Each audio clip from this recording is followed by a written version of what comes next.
Hey, Dean, I can't hear anything. I don't know if you can hear me or if anything's Sorry, working. can you hear me now, Stuart? Yeah, now I feel like one of the gang now. Thank you. So we're just waiting for one more body for quorum. If you just give us a couple minutes. The mayor's in the building and so is Michael. We'll round someone up. Okay.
Thank you, everybody. Welcome to the May 9th, 2022 Transportation Committee meeting. Now that we have quorum, I apologize for a slight delay while we rounded up the mayor, who is otherwise engaged. First off, our territorial acknowledgement. We acknowledge with respect that we are meeting on the traditional territory of the Lekwungen speaking peoples and are honored to have the opportunity to build strong working relationships with the people of the Songhees and Esquimalt First Nation. Public participation, we have some members of the public here, is that right? Now is the time. If you would like to step up to the microphone, and Dan works for us, so you're the public. go ahead and press the button there for us so we can hear you. Can you hear me? Yes, thank you. Mr. Chairman, councillors, my name is Roger Conrad. I live at 309 Perimeter Place. After speaking with John, I guess I'm a person who is speaking in favor of the agenda that is going to, or proposal for Machosen Road. When I arrived here, I didn't think I would be, but from my understanding now what's being proposed, I think I probably am.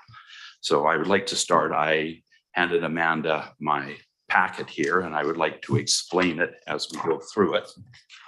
It says a number of years ago when I was at a transportation committee meeting, it says, why a transportation refresh now? It says we need to address traffic congestion. I totally agree. It says the congestion is forecast to grow as Colwood and neighboring communities grow rapidly over the next 20 years. I don't think we've ever foreseen the rapid growth that we are seeing in Colwood at this point. When I say I think I'm now speaking in favor of what is being proposed, I would like to go over and ask you to turn to page 2, the cross section of Machosen Road. As is presently designed, it says, as it is presently drawn for Machosen Road, the sidewalk of 2 meters, green space of 2.2 meters, bike lane of 1.8 meters, and a buffer of 0.7 is equal to 6.7 meters per side. So if you double that for each side, that means that 67%, and I stress that 67% of the right-of-way is going to serve at present 5.5% of the people movement on Machosen Road. And in 2038, as projected, the ideal would be 67% of the road allowance serving 18% of the people movement on Machosen Road. That is just not acceptable. And that is based on 1 person per car. In the little studies I have done, roughly 73% of the cars have 1 person in it. The remainder have 2 or more. So as more people are in cars, that percentage for people movement is going to be reduced. So it's the optimum amount of people that we would see on the Machosen Road using 67% of the right-of-way. And I think that has to change. So my recommendation is with 50.5%, pardon me, 3 lanes. I'm recommending 3 lanes. Now, understand Machosen, or pardon me, Colwood is looking at 4-laning Machosen Road from Wishart to Sioux Road. I support that 100%. I would like to see from Kenny Court to Wishart be 3 lanes. And I'll explain my reasons why. 3 lanes will require 9.9 meters, which is 49.5% of the road allowance. So even for accommodating 3 lanes of traffic, we're offering less than 50% of the right-of-way. So if you look at it, this leaves 50.5% of the right-of-way for pedestrian movement, or 10.1 meters in total for bikes, green space, buffer zone, and sidewalks. In total, equaling 5.05 meters per side. In order to accommodate 3 lanes of traffic, it is suggested that the following changes be made. Either eliminate the green zone and parking entirely in the areas that are only 20 meters wide, and then bring them back where the road is actually wider, or reduce the sidewalk, bike lane, and green space to the following suggested widths. Sidewalk, 1.8 meters. Now, I think Mr. Casey in one of his presentations said the 2-meter wide sidewalk is not the gold standard. I believe it is probably the platinum standard, because if you look at drawing, excuse me here while I go through it.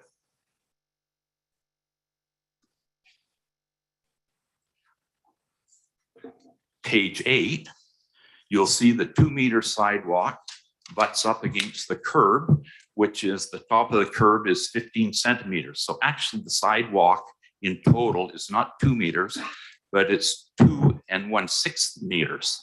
So by reducing the sidewalk and incorporating the curb into the width of the sidewalk, you can pick up some space there. Also, if 2-meter sidewalks are needed for people in wheelchairs, if you look at picture 9, picture 10, you'll see telephone poles or hydro poles right in the middle of the sidewalk where a wheelchair can't get by on either side. So how can we justify saying we need 2-meter wide sidewalks when we're willing to put obstacles in front of the people in the wheelchairs? It doesn't make any sense. So I don't see why we couldn't reduce the sidewalk to 1.8 meters and perhaps consider moving the telephone poles so they don't impede people on the sidewalk. The next is the bike lane, reducing the bike lane just by a small amount. 1.8 to 1.5 is not a surmountable amount to give up.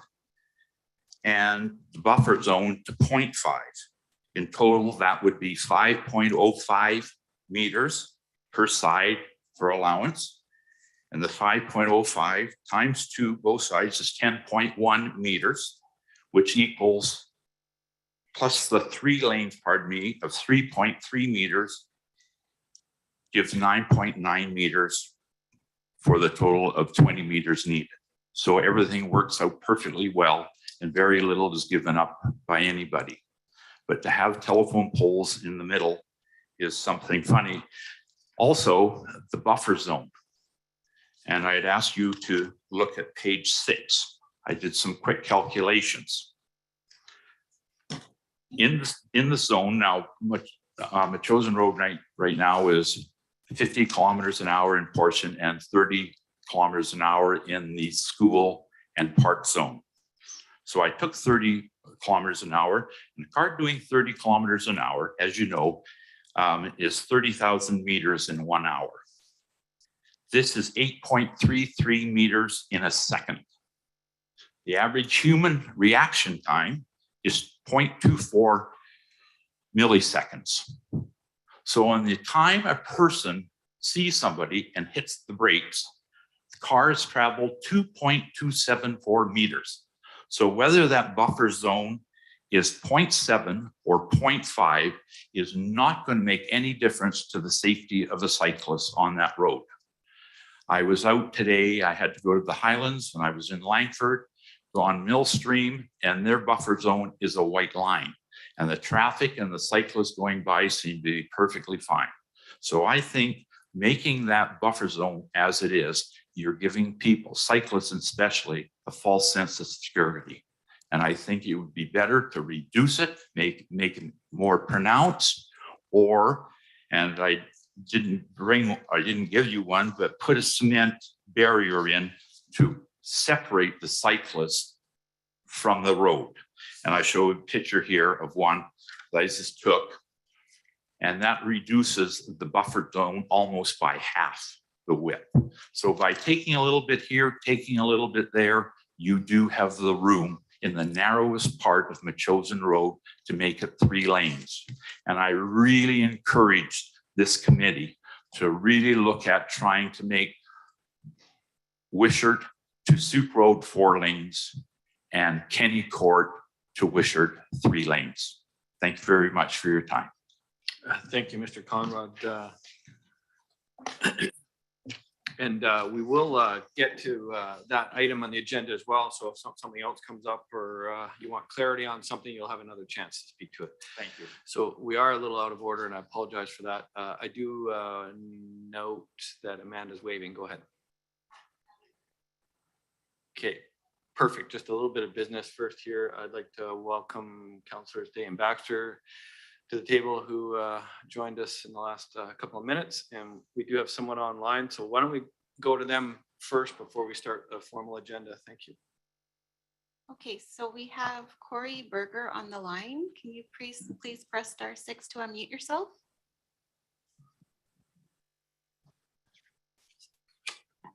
Hello, can you hear me? All right. Yes, go ahead, Mr. Berger. Perfect. Thank you very much. Corey Berger, Policy and Infrastructure Chair with Capital Bike. Just speaking to items 5.1 and 5.2, we're excited to see the places Colwood is going with its active transportation network. The work that's being done on the draft active transportation plan, and kudos to staff on that. There's some really nice pieces coming forward there. I wanted to talk a little bit about sort of the why for a protected bike lane on Suke Road here, and potentially, explain a little bit about, where the function of a bike lane on a road like Suke Road, which apparently has a parallel with the Goose there. And I think it's important to look at the different roads in the region and the different trails in the region very similarly, in that you have this competition between mobility and access. And the regional trails really form the same function as a highway to a certain extent, where they are truly a mobility corridor. They allow residents who live in Colwood and the West Shore to reach, the base, or downtown Victoria really quickly via an e-bike. And the converse is also true. People who live in places like Esquimalt and Saanich, Victoria can thus reach, the portions of CFB Esquimalt that are in Colwood quickly and easily. Whereas a protected bike lane on a road is an access corridor. That's allowing you to reach the destinations that are on that corridor. So that's the daycares, the schools, the commercial districts like the new Colwood Corners work, and those things. So the two of them really complement each other. They don't necessarily, they don't really compete in quite the same way. The section of the Goose through that portion parallel to Suke Road is also a beautiful, it's a beautiful recreation spot as well. You're, down in the cut down there. There's trees around it. It's an amazing place to be, but it's not a fantastic way to get to some of those destinations. So I'd argue that, when you're looking at the options before you for Suke Road, we'd strongly recommend and strongly support putting a protected bike lane on Suke Road. It is one of the key commercial corridors within Colwood and thus within the larger West Shore and the region. You're doing some amazing things with some of the developments along it. So allowing that protected bike lane to be built there will let you connect those corridors to the Goose and then ultimately to the other corridors throughout the region. And I wanted to also, just in closing, touch base a little bit on one of the things the prior speaker mentioned, and he talked a little bit about Langford and its bike lane network. And I would strongly urge you not to follow where Langford has gone in terms of its design standards. They've stuck pretty closely to the absolute bare minimum that you can build, which is a 1.5 meter unprotected bike lane, which we know from research, and I'm sure your consultants with urban systems can talk about this, doesn't really get a lot of people out riding. And one of the challenges and one of the advantages you guys have is you are building brand new corridors here. So one of the key things you can do right is make sure you build into that corridor the space to do proper protection. And one of the challenges Langford is going to have is they're going to have to do a whole bunch of reconstruction work to make those AAA corridors. The things you have planned currently within Colwood and the things that you've already built, you won't need to do that because you've already thought ahead. So, I encourage you to put a protected bike lane on Suke Road, and we're definitely excited to continue to work with you on expanding active transportation within Colwood and within the region. Thanks very much. Thank you, Mr. Berger. Anyone else, Amanda? Thank you. So to approval of the agenda, looking for approval of today's agenda, May 9th, 2022. Thank you, Councillors Baxter and Kobayashi. And 3, adoption of minutes. We have a previous transportation committee way back May 17th, 2021, some time ago. Adoption of those minutes. Thank you, Councillor Kobayashi and Mayor Martin. Public participation, we've already accomplished that, somewhat out of order. New business, 5.1, Mr. Rosenberg, Director of Engineering, welcome. Thank you, Chairman Jansen. I appreciate the opportunity to speak today before the committee. Just a refresher, the committee met approximately about a year ago. Or yell, one or the other. It's one of the rare times I've been told I don't speak that loudly. I have to tell my wife that. Committee met about a year ago. And at that time, staff committed to bringing back further in-depth conversation on the chosen road and what the cross sections and potential is there.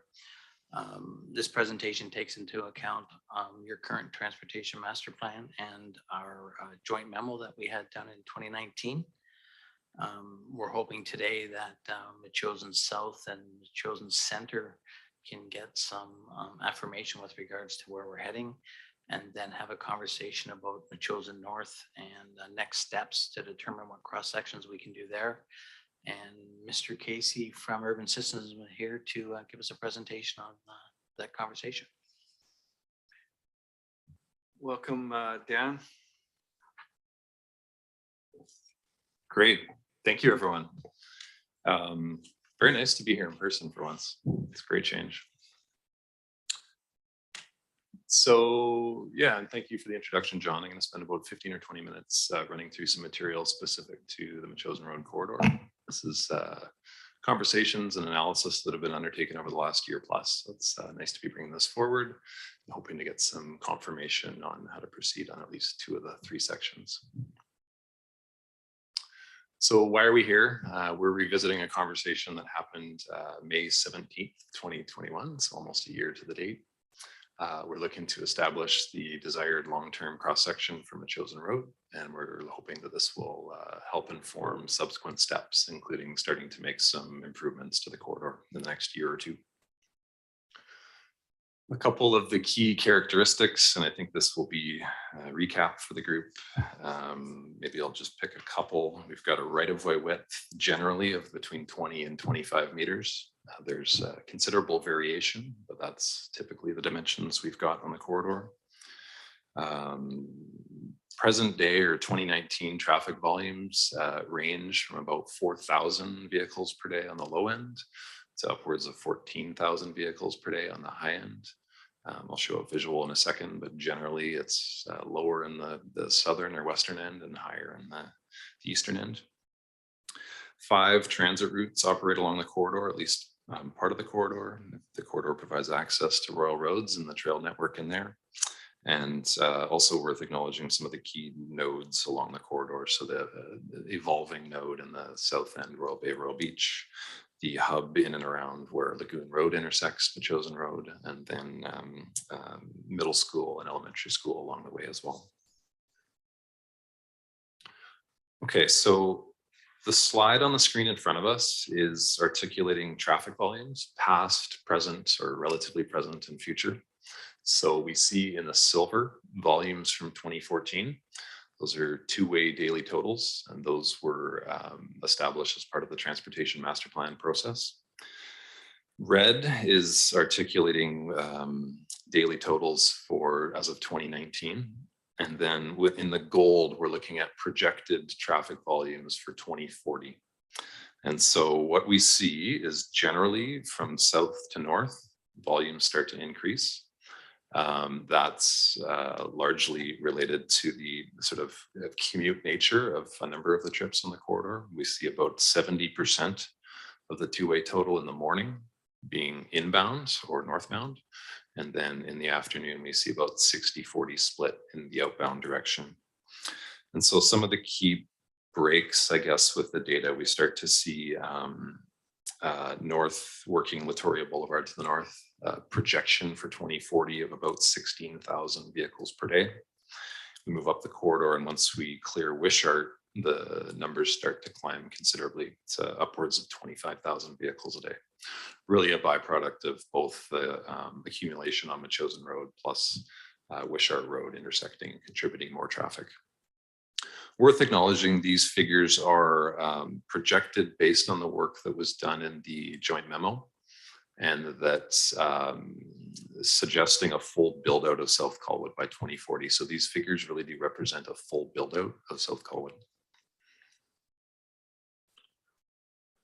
So the image on the screen in front of us, we actually saw a peek at this a few minutes back, as well as the recommended cross section from the 2014-15 Transportation Master Plan. It speaks to 2 travel lanes, 1 in each direction, buffered bike lanes, a boulevard space, and wide sidewalks. It also identifies Chosen Road as part of the frequent transit network. 2019, the Joint Memo was developed to account for development impacts on the transportation network related to development in South Colwood.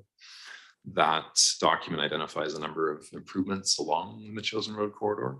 And so maybe from north to south, it talks about added laning and lane reassignment at the Wishart Road intersection. Talks about new signals at Painter Road and Lagoon Road.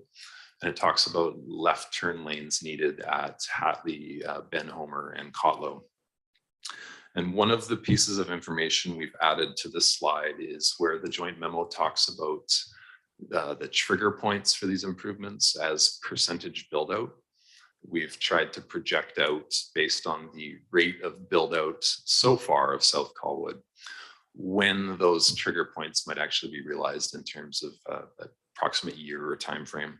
So we've indicated the approximate time frame for each improvement on the slide here as well. So most notably, we see the Wishart Road improvements start to kick in 2030, 2035, so relatively shorter term. Many of the others happening 2040 and beyond. So those are estimates based on build out rate today, but attempting to put those into a time frame. So another important piece to this, since the TMP was developed in 2014, 2015, cycling facility best practices have evolved quite considerably. And so one of the key pieces we wanted to pick up on, and I think we've chatted this through in past as well, is that back in 2014, a buffered bike lane was sort of considered to be appropriate for a major roadway like this. As of 2019, the BC Active Transportation Design Guide was made available, and it provides some great, we had the opportunity to help author it as well. So have a lot of insight on how that was developed. And it identifies criteria for where different cycling facility treatments are appropriate. And for a road with the volumes that Chosen Road has now and will grow to in future, the provincial guide would really be suggesting that a physically protected cycling facility is appropriate. And so criteria in the top right of your screen from the guide, where the suggestion is, or that the recommendation is, that buffered bike lanes are appropriate up to on streets up to about 4,000 vehicles per day. Beyond that, you're into a physically protected facility. So we are on the low end of that. What would on the absolute high end of buffered bike lane now in the least busy sections of the corridor, and it's only going to grow in future. So really wanting to see protected facilities on this segment. So one of the key questions underlying this work is, and not to oversimplify, but is how many lanes? That's been one of the questions all the way through. And so wanted to, I won't speak to all of this necessarily, but wanted to paint a picture of some of the thinking that goes into understanding what an appropriate number of travel lanes might be on a road like this. So in large part, it is a product of the laning that's available plus the amount of traffic using it. Some of the characteristics of the traffic, whether it's heavily concentrated in a busy peak period or whether it's well distributed throughout the day, plays into this as well. But also important is not simply the total numbers, but the number of intersections or friction points like crosswalks or bus stops where buses might be trying to get in or out of traffic or blocking traffic. So there's more to it than simply just the traffic volume numbers. In terms of looking at each of our corridors, Chosen Road is it's a public space. The right of way is a public property, a public space. And so looking at all of the other competing interests that might be seeking space within that corridor as well, active transportation, public transit, landscape, placemaking, streetscape, those sorts of things. And then underlying all of this is the expectation or the comfort level from the municipality in terms of what condition or what performance levels we're trying to achieve on the corridor. And so the need for all of these improvements are really predicated on a threshold that's achieved or exceeded where the need for improvements kick in. And so we can actually influence when and to what extent these improvements are necessary based on our comfort level and the performance level we're seeking to achieve. So a lot of factors and variables go into this very simple question of how many lanes. We've done a little bit of a scan of some of the industry guidance that's out there with respect to criteria and conditions for 2, 4, or 6 lane configurations. The documents that we've shown and summarized on the screen here are from either other municipalities or from sort of national level guidance documents. And in general terms, what we're looking at here would suggest, with the volumes that Wauchosen has now and into the future, that up to 4 lanes might be appropriate, in particular in the northern section. Another thing we did was look around the region at other streets, other roads, other corridors that serve a similar function within their street network and within their community. And so we tried to isolate some 2-lane roads, some 3-lane roads, and some 4-lane roads as cross comparison. And really what we start to see is, if we look at some of the 2-lane examples, so Admiral's Road in Saanich, for example, or Cedar Cross Road in Saanich as well, we start to see those are some very similar traffic volumes, even exceeding the traffic volumes we're seeing today on the busiest parts of Wauchosen Road, and doing so in a 2-lane cross section, typically with turn lanes at intersections as well. We see some of the 3-lane examples, Goldstream Avenue at about 25,000 vehicles per day. That is the upper end of what we're anticipating for Wauchosen Road. And then we see some of the 4-lane examples, and they tend to be at or exceed any of the projected volumes for Wauchosen. So this sort of leads us down a path of, okay, maybe it's not 4 like the industry guidance was suggesting, but somewhere more in the range of 2 or 3, or a hybrid option might be more appropriate. So what we wanted to do next was break the corridor into segments, and there really are some very distinct segments here, both in terms of the character of the surrounding land use, as well as the volume of traffic that we see on these segments. So we broke it into south, center, and north, south being the section generally through Royal Bay, Royal Beach, the center section just on the northern extent of Royal Bay, Royal Beach, as far north as Wishart, and the north section being the section between Wishart and Suke. So if we look first at the south section, the visuals on the screen are showing plan view and cross section for the approved design for the section in beside Royal Bay. Generally, what we're looking at is 2-lane cross section with bike lanes, sidewalks, and turn lanes at intersections, and suggesting that based on the background material we've pulled together for this, as well as the fact that these designs are being advanced, that this is appropriate and recommended for this section. If we move to the section immediately to the north, but keep in mind what we're just entertaining for the southern section near Royal Bay. We wanted to review that Royal Bay frontage improvement we just spoke to. How it might transition to the north into the sections as you pass through Ben Homer, Hatley, and by the middle school. Cross compare that transition with what the transportation master plan had laid out in terms of a 2-lane cross section, plus layer on what the joint memo has identified more recently, beyond the time frame of the TMP, in terms of some of the intersection improvements, the left turns and the new traffic signals that might be necessary along the corridor, and consider those jointly. And so to layer those two pieces on top of each other, we recap here on the recommendations from the joint memo, which talk about 6 different intersection locations that will require either a signal and or additional laning, essentially bringing that 2-lane to a 3-lane on the approaches and exits from the intersections. And then wanted to diagram out, and this is, I say diagram on purpose, this has not been designed, but diagrammed out in terms of when we start talking about adding additional left turn lanes. We are, for those distinct sections at the intersections, that's looking and feeling like a 3-lane cross section.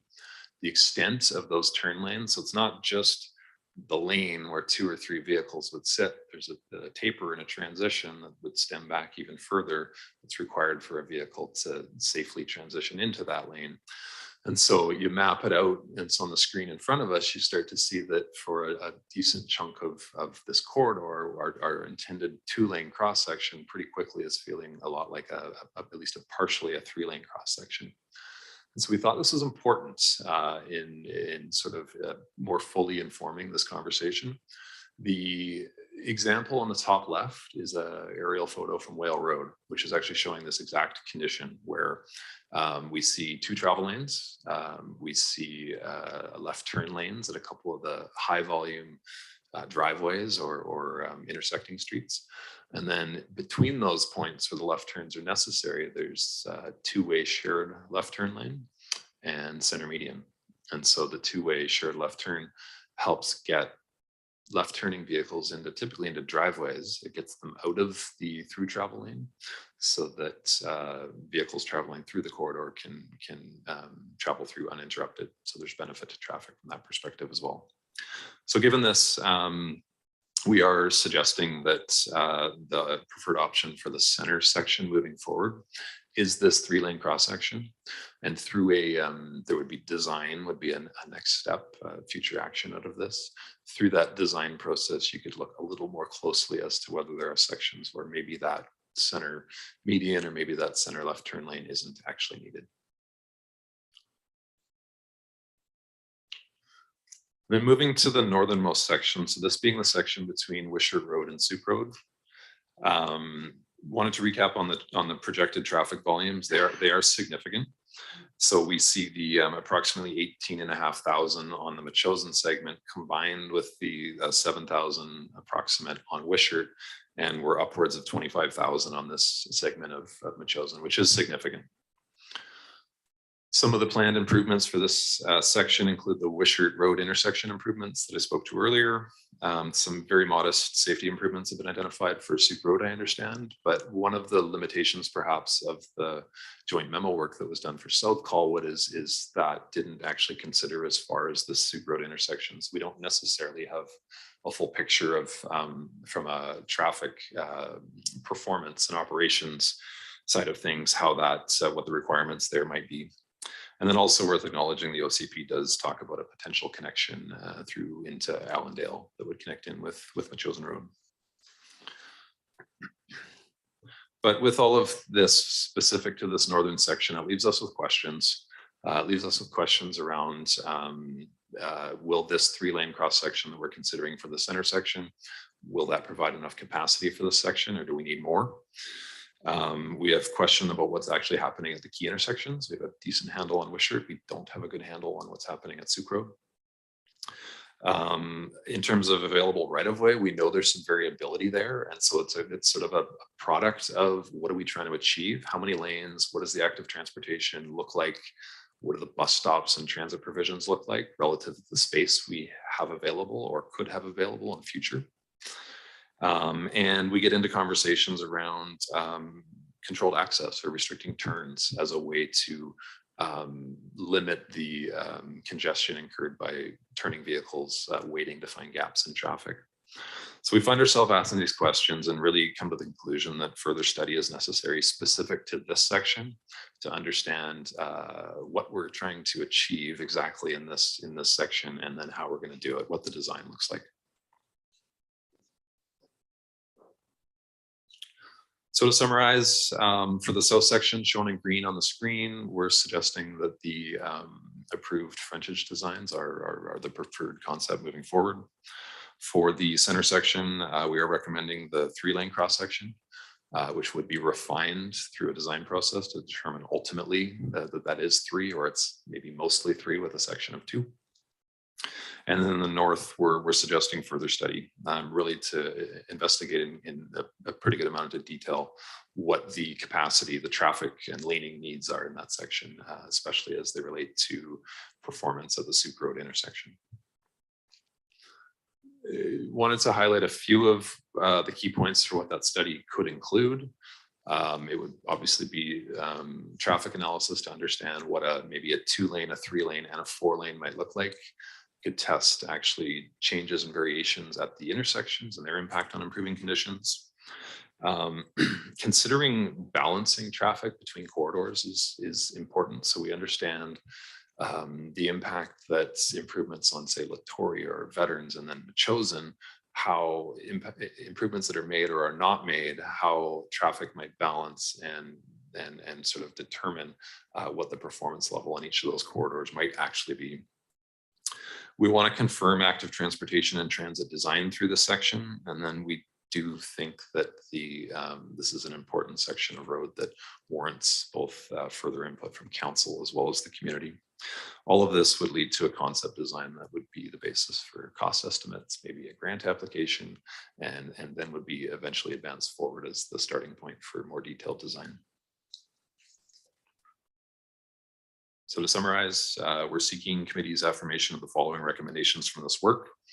For the south section, to affirm direction from the TMP joint memo and approve Royal Bay design for a 2-lane cross section. In the center section, to affirm intersection improvements in the TMP and joint memo with a 3rd lane in line with left turn lanes identified through design phases, essentially a 3-lane cross section. And for the north direction, to further study Machosen Road between Wishart and Sioux Road to determine right-of-way, cross-section, and intersection treatments, including a possible 4-lane cross-section. Thank you. Thank you, Mr. Casey. And we'll bring it back to committee. Councillor Day.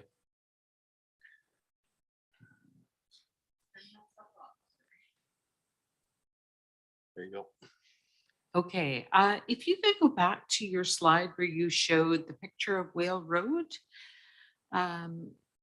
regarding the 3rd lane and what impacts that has to transit. So, hang on, sorry. There you go. Through the chair, in terms of impacts to transit, the benefit would be that left turning vehicles, so someone's turning into their driveway, making a left turn, especially in peak periods, they're going to have a difficult time finding gaps in the opposing direction. So instead of waiting in the through lane, they're waiting in a dedicated, well, shared, but a center turn lane.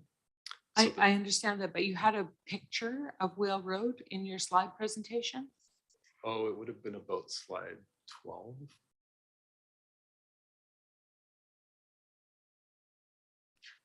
That one. Yep. So your picture of Whale Road with the 3-lane cross section there,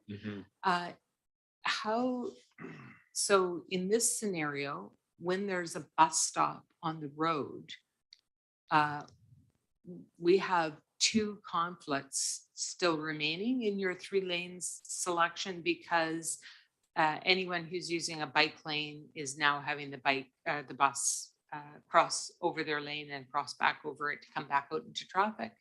Or if the bus is simply stopping on the road, then all traffic is stopping. Yeah. So I'm just wondering, because the road that we're comparing to, being Machosen Road, is a part of the frequent transit network that is quite critical to our success on this road. How does the 3-lane cross section work for both active transportation and transit? Are they at odds with each other? Okay, so really good question. Are they at odds with each other? It depends ultimately how the design is worked through. You can put buses in bus bays, which would entirely get them, you need the space to do it. It would entirely put them out of the path of cyclists and motorists and vehicles, so they don't interrupt. In some of our busier sections, that's something we're going to want to look really closely at. It's something to consider alongside BC Transit as well, because oftentimes that can actually slow bus operations because they can't necessarily get back into the lane. In terms of protected bike lanes and bus stops, there's a really interesting thing happening at the moment where, as an industry, I'm not sure if anyone's heard or read up on it, but there was City of Victoria actually is ground zero for this, where floating bus stops was thought to be a best practice in terms of you build an eye, so it goes sidewalk, bike lane, bus stop. So in essence, the bike lane wraps around the bus stop. And so the conflict is not a cyclist waiting for a stationary bus. The conflict comes where the passenger is scurrying across the bike lane to get to the sidewalk. Now that has proven to be for folks who are visually impaired pedestrians accessing transit to be really challenging, really unsafe. And so quite frankly, at the moment, our profession doesn't have the perfect answer for that. We thought we did and we don't. So that would be something to be worked through as part of this though too, is what exactly to your point, what can be done to work around those conflicts that might be there otherwise in a scenario like on Whale Road. Yeah, because it's, in fact, our own disabilities committee has responded to the city of Victoria on that issue because it's very unsafe for people who have mobility issues trying to gauge that. And I personally saw it on, I can't remember the name of the road, but it's right by Victoria City Hall, and they have the two-way bike lane. Yep, Pandora. And pedestrians do not know to look both ways because it's a one-way road. So we don't have that scenario, but we don't want to duplicate the problems that I see elsewhere, which is on Douglas Street in Victoria right now. Cyclists who are using Douglas Street are constantly dodging the same bus. The bus stops, the cyclist catches up, passes the bus gets going, passes the cyclist, pulls up, and it goes on. So I'm looking to find a plan that both services transit adequately and allows road users to have a reasonable commute, but that doesn't cut off active transportation. And so I guess there's no magic answers.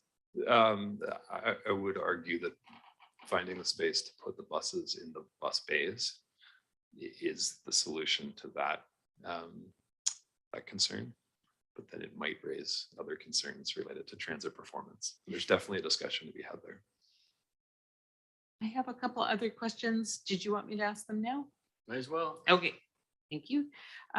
So when you talked about it a little bit, the impact that if say the north or even all of Minchosen Road was 4 lanes, the impact that it might have on other roads. Wishart Road, for example, if you 4-lane Minchosen Road from Suke Road to Wishart Road, are you inviting more traffic now onto Wishart, which has absolutely no design capacity to increase, to handle greater flows? In simple terms, yes. It's Yeah. opening capacity and sort of turning on the valve, I guess we'll say, in a way. Now, one of the things we want to really, and I understand a transportation plan update is on the books for the not too distant future, is sort of consider all of these corridors as a system instead of not necessarily looking at each one in isolation, so we can address exactly that. Now, I would probably, part of the rationale, we presented the current or 2019 traffic numbers and the 2040 numbers. The rationale for the 4-laning and the 3-laning is not necessarily for today's conditions, it's for future volumes. So in a way, you could argue whether it's the additional laning is to catch up, not necessarily add new capacity, it's to catch up to the traffic that's going to be generated as a result. Okay, and on the 3-lane cross section, the one thing that I didn't see in the Minchosen Road report that was in the Suke Road report was the available land that we have to work with. So I'm just wondering, have you looked at that? Do you have the information on what the width of our corridor is and whether or not we would have to acquire land to achieve it? Good question. We don't have a detailed account of right-of-ways. We do have a sense. It's generally 20 meters or slightly above. I can say for a 4-lane scenario that the property acquisition is very likely a part of that. for the 3-lane scenario, we'd have to look really close because we are close. Okay, thank you.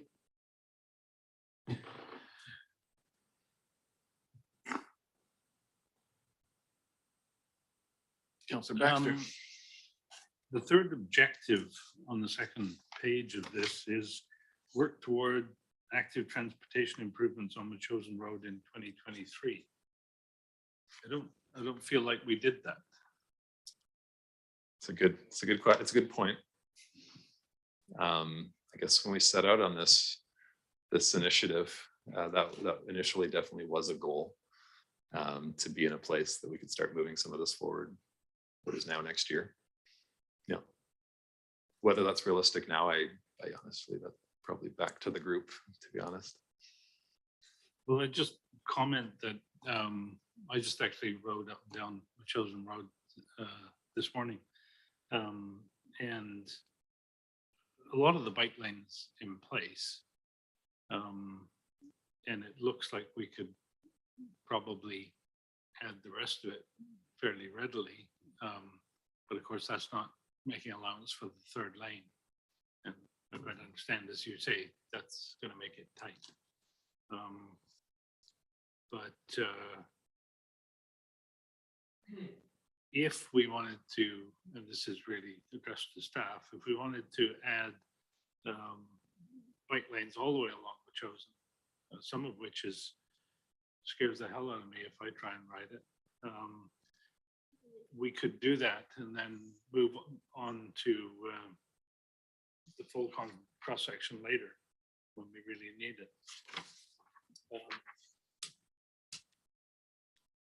Chair Jansen, may I? Go ahead, Robert. Thank you. Thank you. Relative to our first point, Councillor Baxter, part of the reason that this report is here today is administration has direction from this council to move forward with sidewalks and bike lanes on these various sections of Machosen. A decision today by this council to affirm a 3-lane cross section in the center section will allow us to know where those sidewalks and bike lanes go and allow us to proceed with design of those sections as is recommended in chambers today. Further thinking is needed for the section Wishart to Suke, but if committee and council were to affirm a 3-lane cross section for the center, we could move forward more rapidly with the direction you've given us on sidewalks and bike lanes on the center section. I appreciate the explanation. Thank you. The question I have about the updated best practice is in our TMP cross section, we have a 1.8 meter buffered bike lane and a 0.7 meter of that is buffer. And in the raised bike lane, which is one of the options here, there is no buffer. So does that actually save space if you go for the raised bike lane as opposed to the buffered bike lane? Great observation. Yes, so that typically the raised option is used where space is constrained. The preference and sort of the what is typically more typically done is the protected version on your page, and quite honestly, the dimensions for that work out fairly similarly to the dimensions for the buffered facility. There can be variability for both, but both can be achieved in the dimensions that are shown for the buffered bike lane. Okay, another question is in the TMP cross section, there's 4.4 meters given over to lawn, basically, possibly trees, none shown. And it seems to me that we ought to be considering whether we need those. Do you have any opinion as to whether they're needed for safety or any reason other than everybody likes to see something green instead of a completely black cross section? I have an opinion. So, well, I think pedestrian separation legitimately is greatly benefited by presence of those boulevards. in terms of 2.2 meters. I wasn't here at the time that was determined. It's a curious dimension because sometimes those boulevards can be used for pocket parking. 2.2 meters is not quite wide enough for that. You need 2.5 typically. 2.2 is, as I understand it, a good 0.75 or so more than you need to support a healthy street tree. And so why it was 2.2, I honestly don't know, but I would suggest you could come down from that width somewhat while still building in a meaningful and functional boulevard space. Yeah, but as you've indicated, and as I know I've done a lot of road design in my time, that's a very narrow right of way in what is supposed to be a frequent bus service route. And if all we ever manage is 2 lanes, the buses are going to be slow in that part of it at least. And even 3 lanes isn't going to speed it up as much as it would really help to get people onto buses. 4 lanes would be the best. And 4 lanes is going to need property acquisition, but that property acquisition is going to come slow and expensive, possibly if we actually have to buy it. So I think giving thought to reducing the boulevards to a narrow concrete divider is something we shouldn't take off the table, but should leave on the table. For basically for transportation efficacy and safety. By the way, you mentioned that you had been part of the Active Transportation Design Guide. Who was that for? Who published that? For the province, for the Ministry of Transportation. Okay, so that's a provincial. Yep. Yep.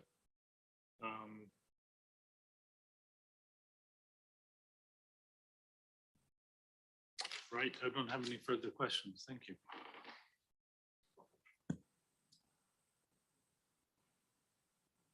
Councillor Kobayashi. Thank you very much, Chair. Great presentation, Dan. I actually believe your numbers. Finally, right? But much more reasonable, that's for sure. I guess and they're great questions so far. I think they're excellent questions. Just the only concern I have, it's has to be addressed, is it's a 2-lane cross section for Latoria South. But what about the cutoff? Like when you turn left onto Royal Beach, like that is that going to be a big issue? If you look at the number of doors, there are 2,800 doors, plus all the commercial development. So I guess, I don't know how good the estimate there is. It's going to be a destination place area. So I guess that it just sort of, I'm wondering why that's not looked at. I don't know why we just don't run 3, potential three lanes all the way down, right down to that to that intersection. So I don't know why it was not, or it was considered, or it wasn't a concern. I think maybe two thoughts on that. One is with the 3rd lane typically being turn lanes and center median, like there's no access for the section that starts to descend down toward. So the kind of the value of moving those left turners out of the through lane is sort of lost there.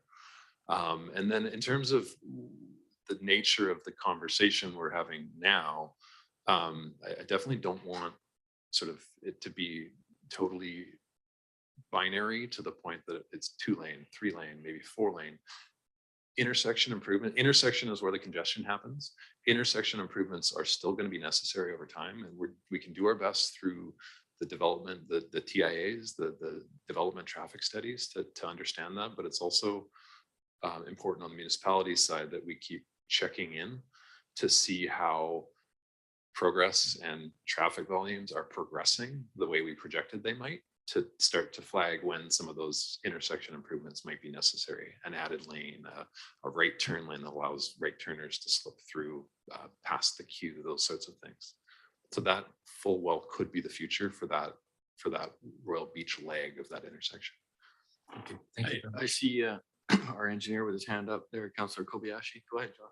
Thank you, Chair. I just wanted to remind the committee that we're currently actually working at that intersection now. And that intersection actually is designed to be built for 4 lanes. So there's 1 lane coming towards Suke. Forgive me on the direction, which I think is the westbound? Southbound, thank you, southbound. But heading out, you've got a left turn lane, you've got a right turn lane, and you've got a through lane. So that PM, and that's being built currently. So that'll pretty well deal with that congestion. And I believe that left turn lane was designed for adequate storage coming back. I mean, at some point, 20, 30 years from now, we might try to pull that storage lane even further up the hill. But for that first initial 15, 20 years, it should suffice for storage.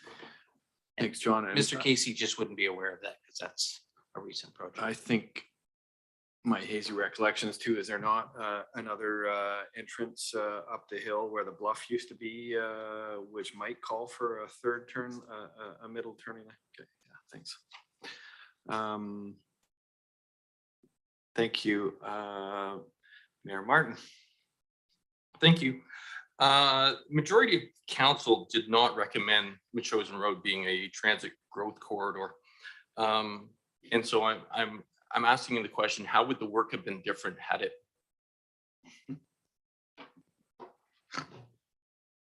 So as I understand transit growth corridor, that would designate those lands for higher density and therefore more likelihood of redevelopment. Is that correct? I'm correct. So in that, options that could have required additional right-of-way, acquisition of land as redevelopment occurred, would have been viewed more favorably. Thank you. So I guess that was where my point was, that we have a significant cost that we're as a city going to have to take on. Especially we've talked about the acquisition of additional lands to make 4 lanes. And the fact that this council has chosen not to identify that Metchosin Road should be a transit growth corridor seems to me as though we're burdening the current taxpayers significantly larger than had we. Staff, could you comment? Is that true or is that not?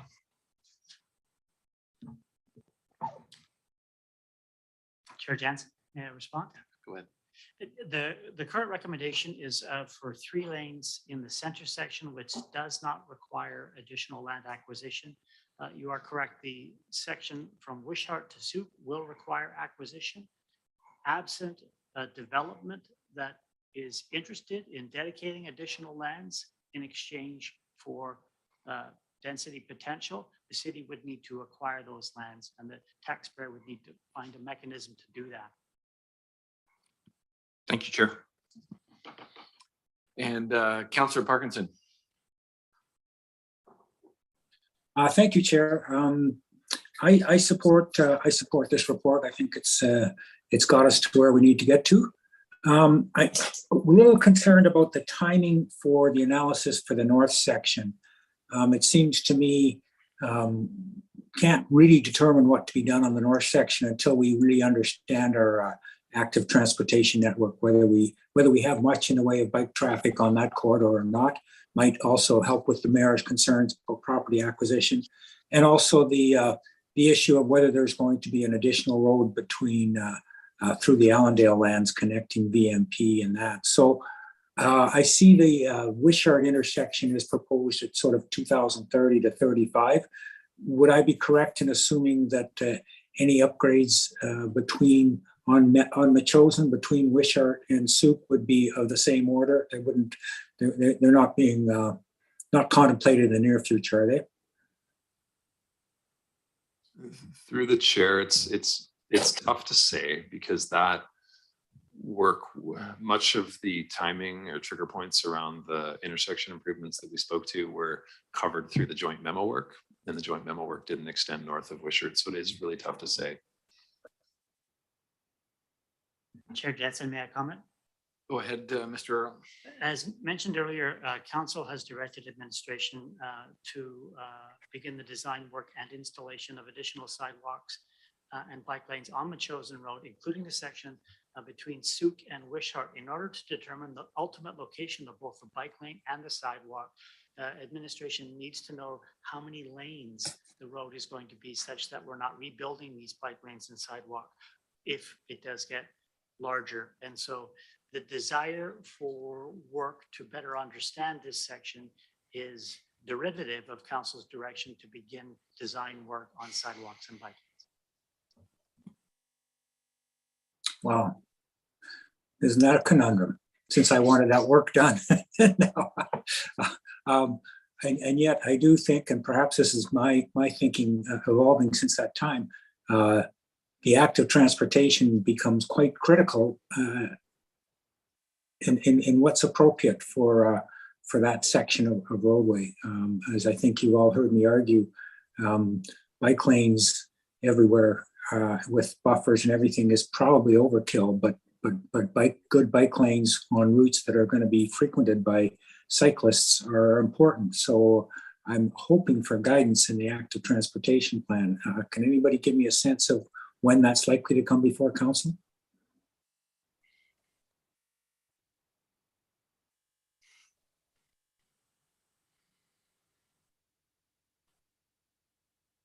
Mr. Chair. Through the chair to Councillor Parkinson, now staff are projecting that the draft active transportation plan will be coming forward to committee of the whole in the month of June. We hope to have a opportunity for the public to comment on the draft through the summer. Thank you. Anything else, Councillor Parkinson?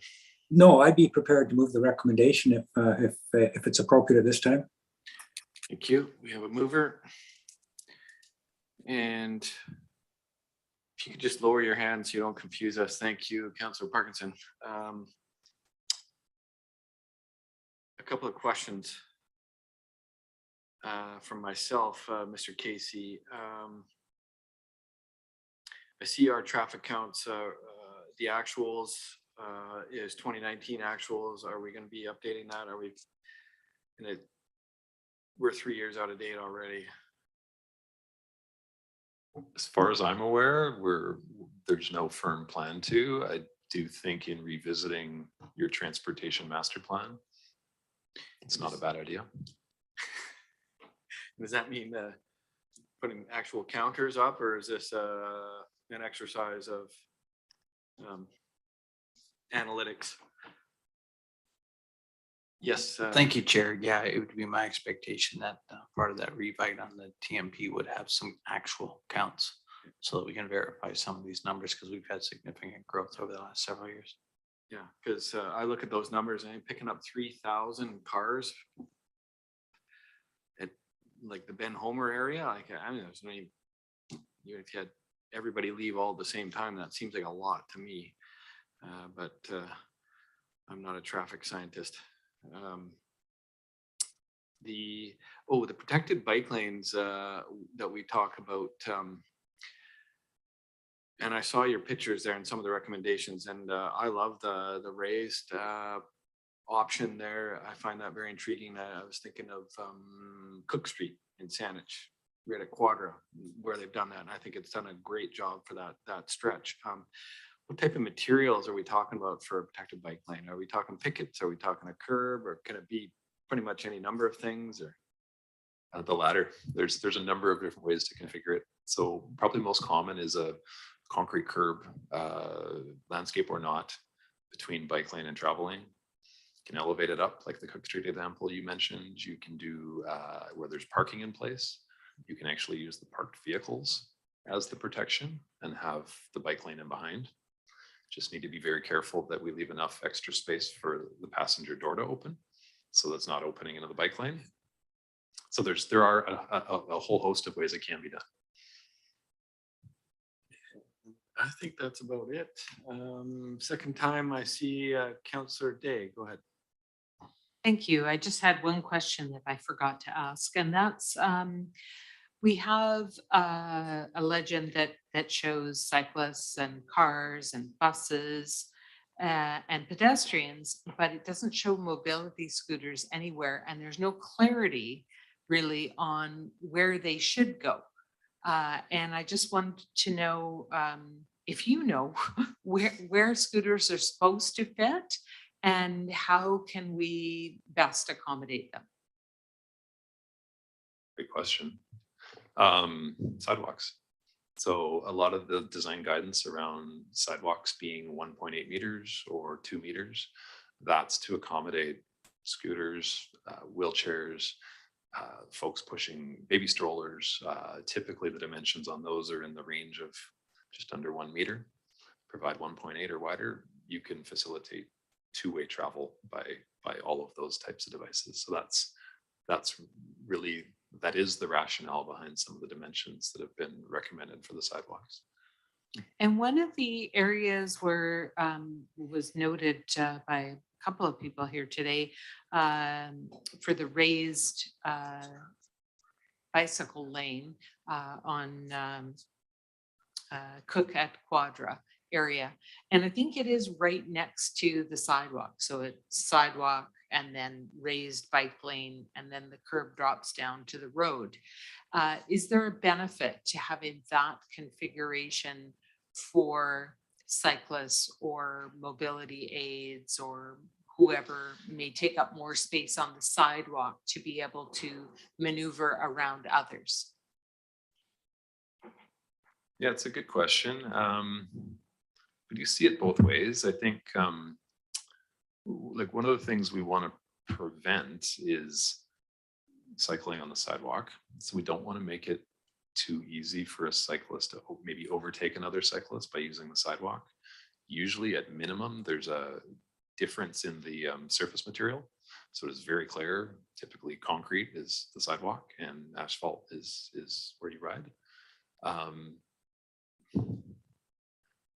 There's also from a accessibility perspective, folks with low vision, being able to sense, typically they're traveling on the sidewalk, being able to sense where they're at the edge of the sidewalk or entering the adjacent facility. So in this case, maybe the bike lane, having whether it's physical protection or like the sensory, it's different surface material or tactile strips in between the facilities to make sure that they get full warning that they're entering into a different user space. So in terms of benefit of having them side by side, I think they both benefit from maximum protection or lateral clearance from traffic, but there needs to be caution used in putting them directly side by side. Great, thank you.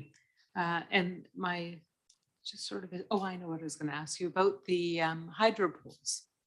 So I've been lobbying council since about 1995 to try to reduce or remove telephone poles or hydro poles that are in the middle of sidewalks. And it has proved very difficult in the past. I probably haven't tried to do that so much in the last 15 years because I gave up. But is there new thinking on that? And you know, does BC Hydro consider that an issue that they are willing to assist in solving? John probably has some more experience than I do with this. Through you, Chair, I actually just recently had a meeting with Hydro. Dealing with Hydro at times can be problematic. Their one and only goal is to take care of their infrastructure. It is difficult to get them to partner. They do have the beautification opportunities. So when a development shows up, they will do a 1/3 cost share between the town, the developer, and Hydro. The funds for that are very limited. So that's really the only opportunity where Hydro cares to share. They do have, at one point, they did have conversations about if we can get them underground, we can protect our lines from the elements. So there was a time, decade plus ago, where they were perhaps more willing to go underground. But what they found out is that that extra capital cost to get underground was nowhere near the cost of the operational consequence of taking care of those lines. And because they have such an ardent ability to remove any threats such as trees anywhere near their lines, they don't have the service interruptions that would lead them to want to go underground. So generally when it comes to hydro, the really crux of the situation is just the cost. It's literally thousands, if not tens of thousands of dollars a meter per linear meter of road to take hydro from above ground to below ground. So then it's just a cost consequence. So occasionally it is because they don't have the capacity within the duct banks to get it done, and you can't fit the duct banks in there when you get into heavier quarters of hydro. But generally speaking, they would be willing, if we would be willing, to pay the cost. Right. So very little opportunity to remove hydro poles that are currently in our sidewalk. Absolutely. Remove is definitely almost never an option. Moving them back, even moving them back is still, 30-40% of that cost, because then it requires anchoring, which in the minute you start getting it in, they put them in as many straight lines as they can. Yeah. The minute you start offsetting those lines by 10, 15, 20 degrees, it requires anchoring, and then they require land on private land. And then we've got to deal with homeowners to try to get that land. So again, that becomes a difficult situation. Thank you.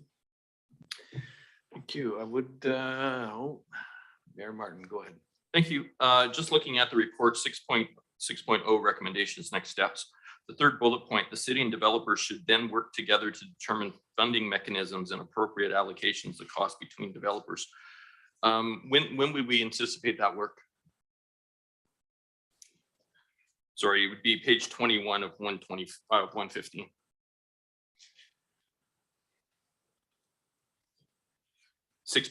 Within the report.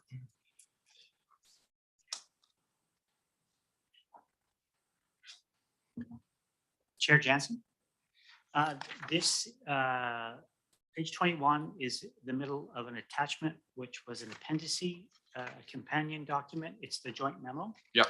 So this is a historical. So this is it. This is the joint memo. Yeah. And so this was added for information to help council understand how the projections of volumes were addended relative to the PowerPoint. Okay. 6.0 recommended next steps was in reference to an October 2019 report. Okay, then allow me to rephrase the question.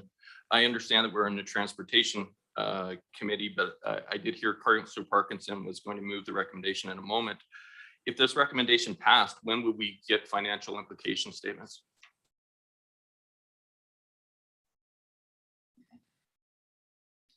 Chair Jansen, through to Mayor Martin, certainly we'd have to start looking at those concepts and designs, bring back those budget numbers based on those concepts. And then if we want to go to the next step, they might be able to evolve into a Class D estimate. And then from there, we could take a close look at what the consequences of that was, assuming that today's decision is ratified. The next concepts would then push forward what we get for concepts. So sorry, Chair Jansen, just if I could add, the projects that are in council's current capital plan that require this information to help us move forward are the sidewalks and bike lanes on the chosen, specific kind of to this conversation. The design of the actual 3-lane cross section in its entirety and or the signalization of Lagoon or Painter and or the 4-lane section between Wishart and Suke will not come forward until they advance within council's capital plan. So the financial implications of this are limited relatively to the sidewalks and bike lanes that are already in your plan. great, thank you. Thank you. I would like to keep us moving. I would like to call this question. I don't see any further. Yes, he did. I wrote it down already. Councilor Parkinson was the mover for the staff recommendation. I'm just wondering. Hey. The Sorry, recommendation. Say that over again, please, Councilor. Can we vote on it in by each section so that it's Machosen Road South would be one motion, Machosen Road Center would be another motion, and the north would be the third motion. So a motion to sever, anybody opposed? Seeing none, we'll do that then. So the first motion will be the south end. Do you have that, Amanda, by the way? We good? The south end road design as discussed. All those opposed? Thank you. That passes. The middle portion, which is the third lane in the middle. Anyone opposed? Thank you. And then the north section, which is Wishart to Suke Road. Anyone opposed? And Councillor Day opposes. Thank you. That passes. Clarify your opposition. Go ahead. Hang on just a second. Sorry. I have work to do here, Councillor Day. There you go. Thanks. I just wanted to say the only reason that I am opposing is that 4 lanes is not something that I think would benefit the community. I'm hoping that we can achieve a 3-lane cross section there with improved pedestrian realm. Thank you. Thank you, Councillor Day. So moving right along, 5.2, Mr. Rosenberg. Thank you, Chair. The second part of our meeting tonight is to discuss Suke Road. We'd like to have some consideration giving for a preferred cross section. Thank you, Councillor Chair, for the reminder. Today, what we'd like to do with the committee is try to determine at a minimum a road right of way width. That'll help staff determine what's required with regards to what we can work with and the availability of land that we have to acquire. What you'll see in today's presentation is a visual slide that shows you the opportunity before us with regards to land width and what's going to be required as development occurs throughout Suke. So that's the ultimate goal today, is to get that width of land right of way so staff can start working towards an end goal. We are anticipating that the current active transportation plan would certainly help us determine a direction, or at least push us in a direction on where we'd like to go with that corridor, because that will give us some information on transit, cycling, pedestrians, and so on. As well, we'll talk about the various corridor options within that, and then hopefully get some direction from the committee on which way they'd like to see us move. And again, Mr. Casey's here to give you information, and then we'll follow up with questions.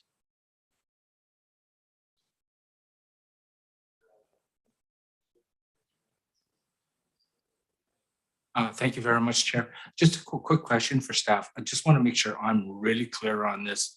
That entire portion of Suke Road within the Colwood boundaries is totally our responsibilities. There's no Department of Highways involved in this. I want to make sure that I understand this. Sorry, the section we're discussing today Yes, is Colwood's. that's all Colwood's. Okay, thank you very much. Sorry, go ahead and press your button, Mr. Casey. You're back again. Thank you. Great to Welcome. be back. Okay, so we'll be a little more succinct this time, speaking specifically to the Suke Road corridor. I think in terms of the objectives, John outlined them nicely. Our key objective here is really to establish the expectation for the right-of-way width for this section of Suke Road. I guess supporting objectives, we need to intentionally consider what functions are going to be achieved within that cross section. So that kind of underpins the need for the right-of-way width we're considering. And it's really a tool to then, as redevelopment comes forward, to make sure we're achieving any additional right-of-way that's necessary to realize this long-term cross section. So a little bit of background, we're addressing the section of Suke Road between Goldstream Avenue in the east and Veterans Memorial Parkway in the west. It's about 2.8 kilometers in length. It's an arterial road, classified arterial road. Similar to Machosen Road, the traffic volumes are lowest in the west or in the south, and they climb as we move toward railroads and Goldstream Ave. We're as low as about 16,500 in the lowest section nearby Veterans Memorial, and we climb to about 28,000 as we approach Goldstream Avenue. That's today, that's existing. There are 5 traffic signals along the corridor, as well as 1 pedestrian activated signal at Mount View Avenue. And 9 transit routes operate on at least part of the corridor. A little bit more detail in terms of streets. So streets and traffic control. I mentioned Suke Road's an arterial street, Kelly Road, Goldstream Ave, Machosen, and Veterans Memorial to the south, the portion of the city, all arterials as well. And the 5 signalized intersections have been highlighted in the red circles. So Goldstream Ave, Aldine and the access to railroads, Kelly Road, Machosen, and Veterans Memorial. In terms of existing right-of-way, and I think this might be a little tough to see on the screen, but wanted to highlight, and this wasn't necessarily done to this level of detail for Machosen Road, but wanted to really highlight the varying right-of-way width that's in place today. And so what we see when we look at the visual really is the blue lines are 20 to 24 meters in width. The orange is 24 to 27, and then purple is 27 and above. And if we sort of summarize what we see on the visual, it's really the section nearby Royal Roads where things get more constrained in terms of we're in and around 21 or 22 meters, and we do tend to see more width up toward where Machosen Road intersects Sioux Road, where we're upwards of 26 and 28 meters in some locations.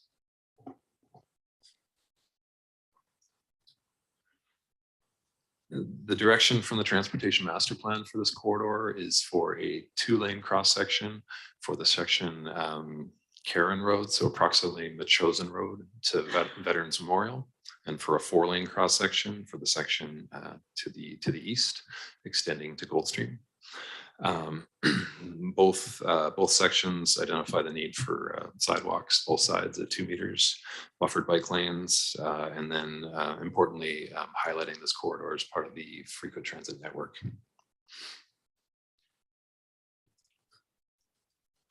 A couple parallel studies and past plans that are important to acknowledge. The West Shore Transit Priority Study went through an exercise of understanding what transit lane options might be for this section of Suke Road.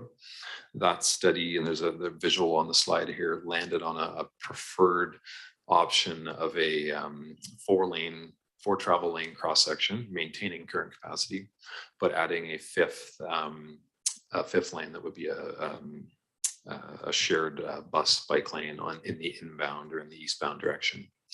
The focus of that exercise was on more of a what could be achieved with existing right-of-way and even existing curb-to-curb width, rather than today we're really concerned more so with longer term, the right-of-way dedication we're seeking to achieve. So a little bit of difference in the objectives there.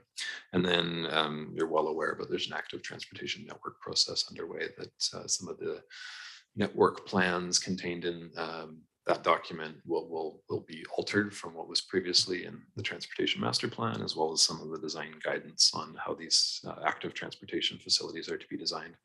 We already touched on some of maybe the most important pieces of that. So through this exercise, we developed a number of options so we could cross compare and figure out both all of the functions that we're trying to achieve on this corridor, how they can be balanced, and sort of the right-of-way width required to achieve that. So each option was considered through a high-level evaluation. A number of criteria were used qualitatively, but used to understand how each option might perform for each of the stated criteria.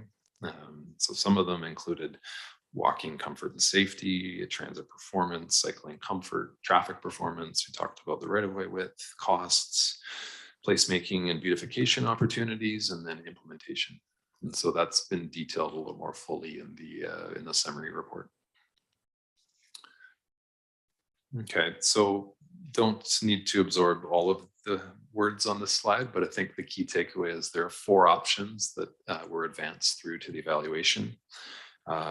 They varied in their width. So the option A was a right-of-way width of 26 meters, options B and C at 30 meters, and option D at 34 meters, all of which are, well, to varying extents above and beyond the right-of-way that's in place today. A couple key components to each that I'll subsequent slides we'll stop and talk about each, so we can cover that then. So for option A, the cross section shown to the right of the screen, it's a 2 travel lane cross section, which is a drop in the number of lanes that are on much of the corridor today.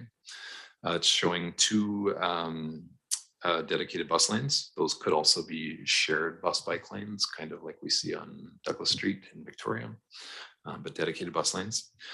We're seeing the protected bike lanes off to the side and then the sidewalks as well. And I think if we're to highlight sort of the key advantages of this option, it's really that it does provide for the full active transportation and transit improvements that we're looking to see on this corridor.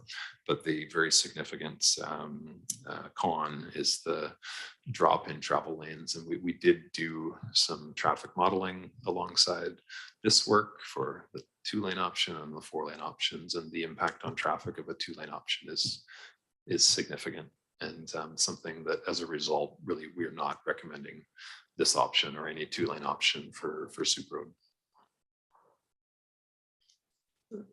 So option B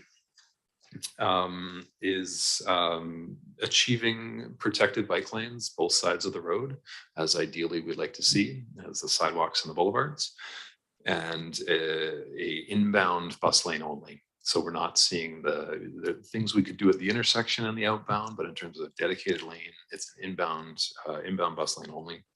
This entire cross section fits within a 30-meter right-of-way.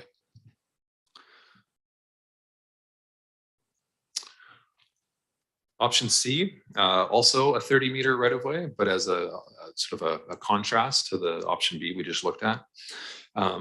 We see dedicated bus lanes on both sides of the street, so ideal from a transit perspective. And the disbenefit, I suppose, is the elimination of bike lanes on this corridor.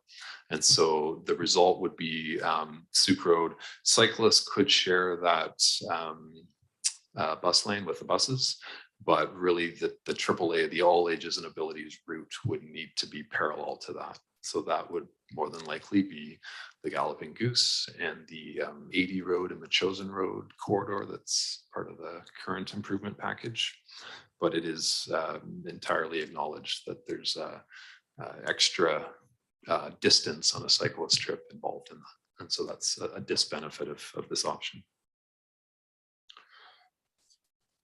Then option D is the full meal deal, includes all of the facilities we would like this corridor to achieve. It requires a 34-meter right-of-way to achieve that. And so when we think about that, that's quite an increase over the current right-of-way that's in place. It sort of brings into question, will we be able to achieve that much, especially in locations where redevelopment doesn't occur or might take a long time to occur? And the fear and then the concern with that is that in the meantime, until that right-of-way is assembled, we're left with a lack of continuity along the corridor, or we're waiting a long time to start to work toward actually making some of these improvements. So for that reason, this option and an option at 34-meter right-of-way is not being recommended. Okay, so circling back to the preferred options, option B, the inbound bus lane with bike lanes, option C, the bus lanes both directions, but relying on parallel cycling corridors. The similarity obviously between the two is the 30-meter right-of-way required to accommodate both of these. We are suggesting that as the preferred option, so it's not necessarily B or C, it's the crux of this discussion, which was really around how wide does the right-of-way need to be. So we are recommending that 30 meters is the preferred width. Typically that's a need for 2 to 4 meters, depending where we are along the corridor. As redevelopment occurs, we need to be taking that land so we could build toward this 30 meters.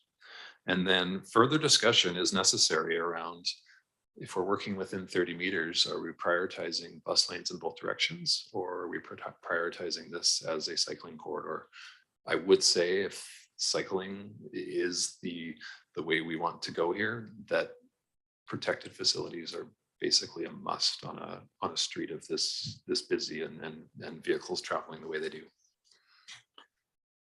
So to summarize, yeah, we are seeking committee's affirmation of a 30-meter right-of-way for Suke Road, and open to further discussion through the active transportation network plan on whether dedicated cycling facilities are desired for Suke Road. Thank you.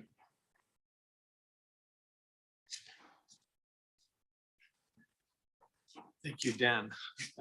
Committee. Councillor Baxter.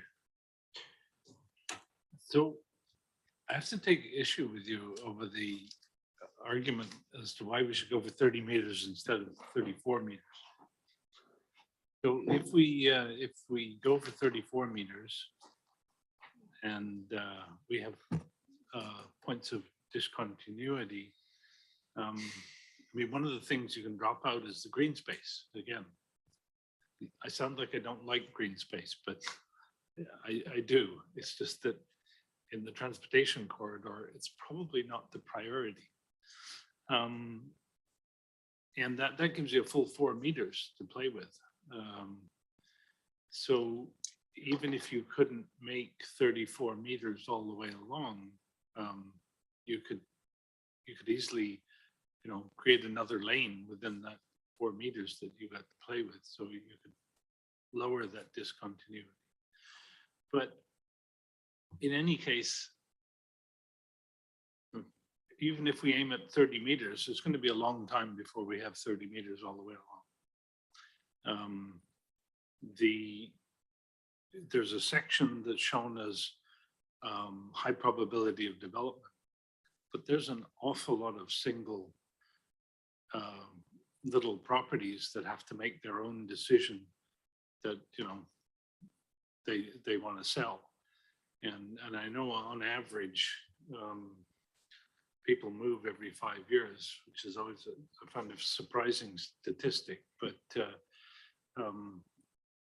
even so, there are people who don't move for 20 years, 30 years.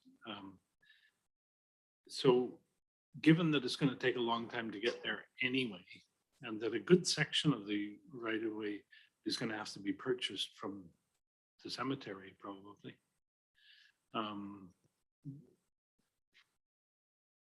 It seems to be setting our sights lower to go for the 30 instead of the 34 for no real reason. Because you can always back off on that later, but why not aim at the 34 now and see how much of it you can get? And if you don't get it all, the other thing that 30, you know, a right-of-way that changes in width actually allows you to create complexity in the design that is very attractive. So, you know, if you go down the Chosen Road right now, the sideway is not always the same distance from the road.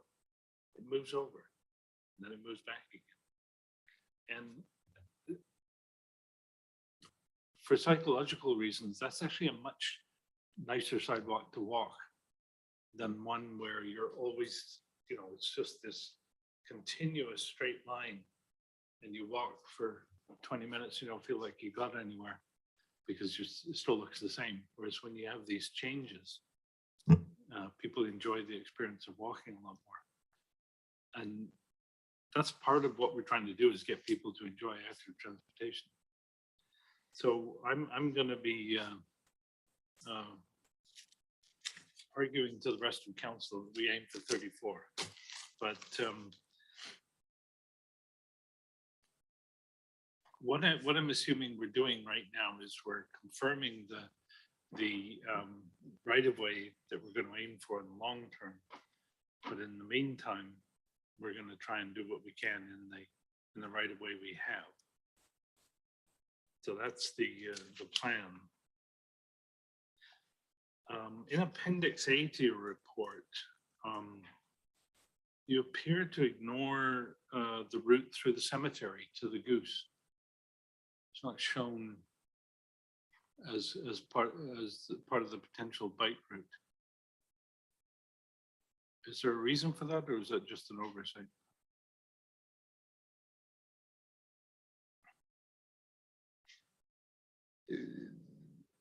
So good observation. I referenced the map here. So we intend that to be part of that routing.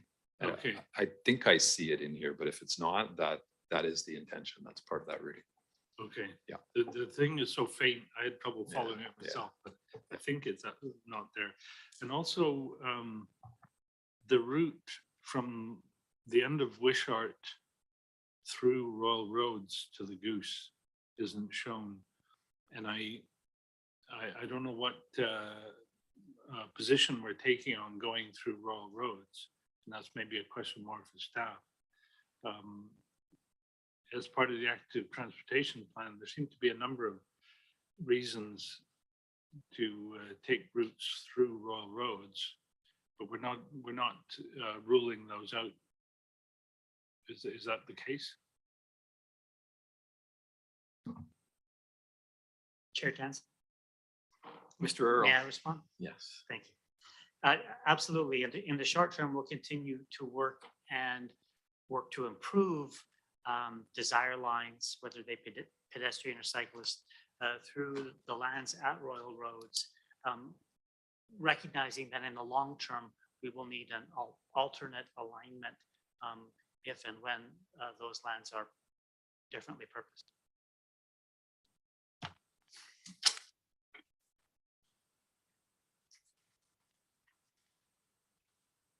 Right, that's all the questions I have. Thank you.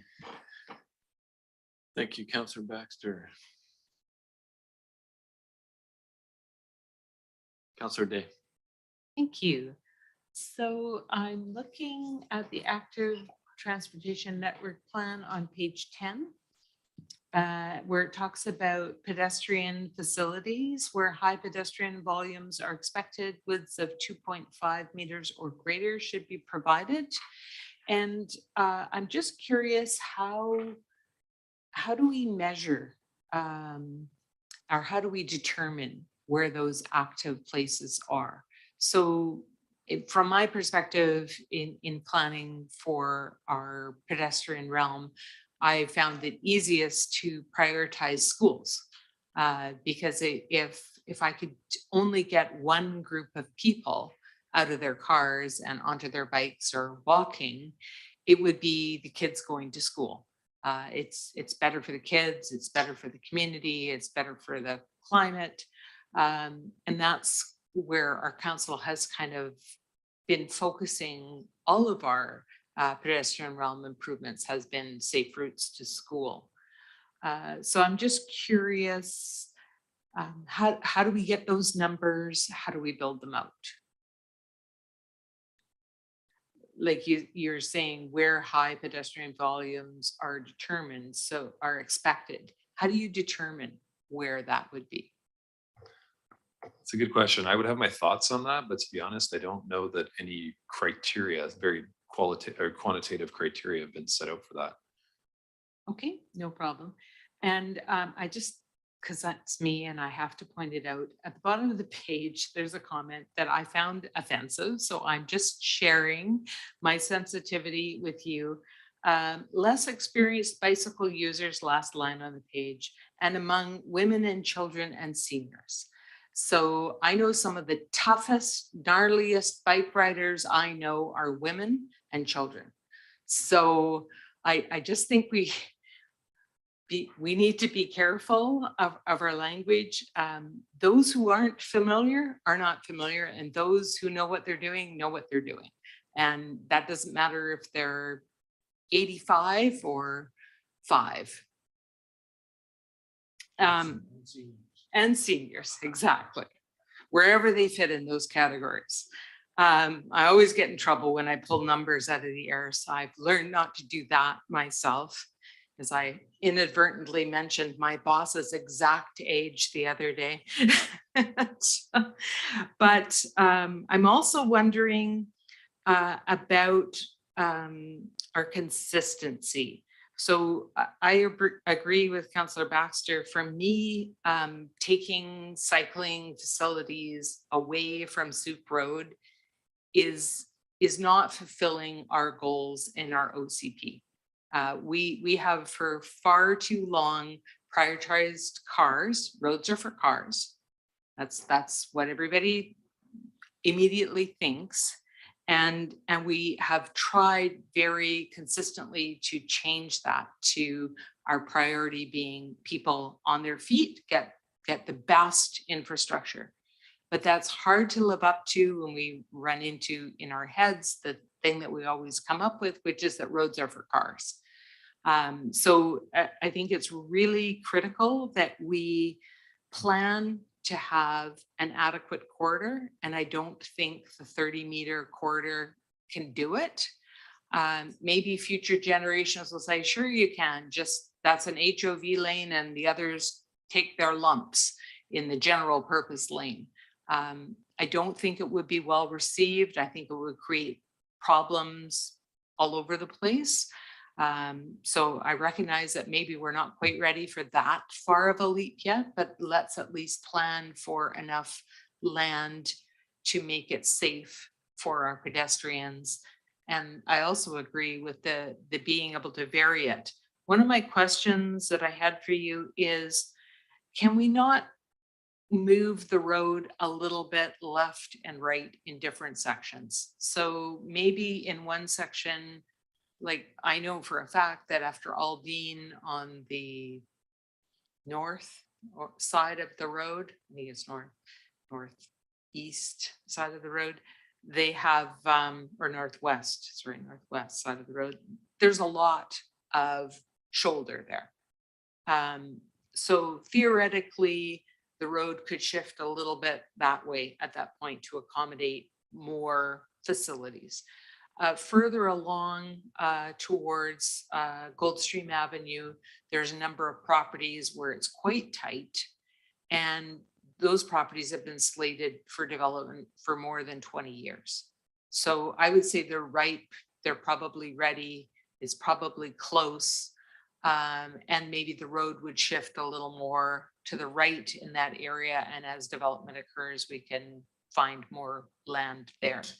How that all marries up when we get a little closer to Goldstream Road, I'm not sure. There may need to be some, as Councillor Baxter said, and I completely agree, the last thing I want to cut out of my roadway is the trees and the landscaping. But there may be a place or two where we need the sidewalk and the cycle lane to take priority. But I feel like it's possible that the road could slide one way or the other, and that we can find a way to get our people on and off our buses and let our buses take priority without wiping out the cyclists. Thanks.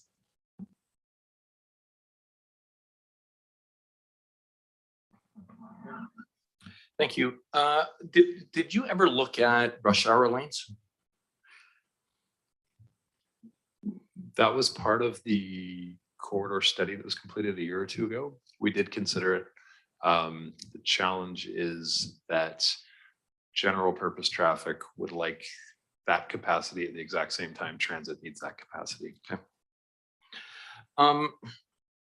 I guess for myself, I don't see Suke Road as being an enjoyable road for bikers, even if it's a protected lane. Was there any work done around bikers being able to run parallel to Suke Road and still accomplish where they need to go? We've looked at it, I would say at a high level, we have looked at it. There are alternatives. They add distance to the trip. And so the Galloping Goose and some of the neighborhood bikeway routes that are in the works will be great routes to ride on, but they will add distance. Okay. And I guess the third question I have, and it's probably, well, anybody could answer this, is do we have any ability to restrict bikes on any city road? So for example, if we built a path that was parallel to Suke Road and we were trying to force bikers to use that parallel path, Can we keep them off of Suke Road?